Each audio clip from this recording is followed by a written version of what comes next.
New York studios and speak to Debra Eisenman, who's Managing Director of the Asia Society Policy Institute. Thank you so much for being here on the programme. Your reaction to this Amnesty report, their conclusions, crimes against humanity, deliberate, planned, even before those military attacks we were referring to.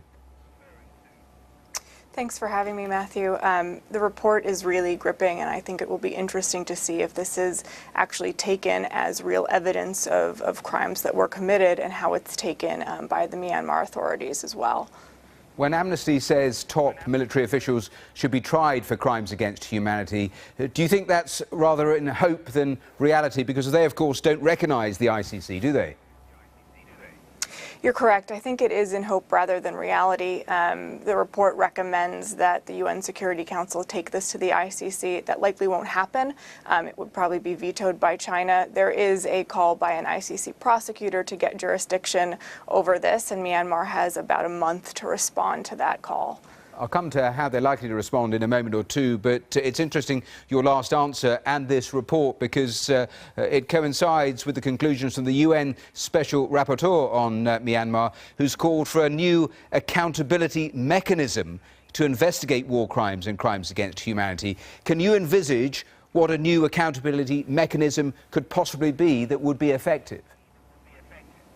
You know, it's really left to be seen. I mean, I think we'll see in the coming months, as your reporter said, Aung San Suu Kyi has allowed for the mounting of an inquiry commission that is Myanmar-led with one international commissioner as well. But Myanmar really sees any UNDP, UNHCR, UN kind of activity as an intrusion, and is only now just allowing those bodies, even in the country, to really investigate what's happening and help with the Rakhine.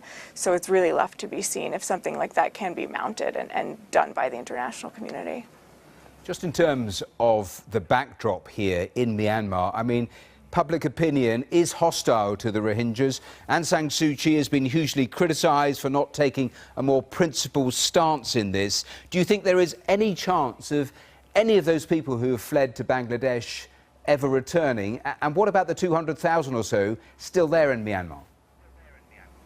Right. So of the 700,000 that have fled to Bangladesh, that are kind of languishing in camps, you know, at this moment it's naive to think that they could repatriate. There's still no guarantee of their safety, of their security, a voluntary return with dignity. That said, I think that there is some will that they want to return to the land that they had, and we'll see what Myanmar is able to do with the help of UNDP and UNHCR to really secure the ability for those people to return in hopefully some semblance of acceptable time.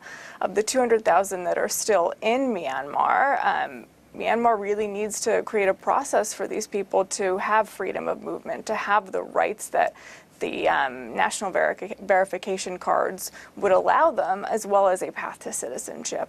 And where that will go, again, remains to be seen, as there is a lot of opposition in country to this, both from opposition parties, but also from just the domestic population. There's really no urgency domestically for this. OK. Debra Eisenman, thanks so much for being here on the programme. Thank you.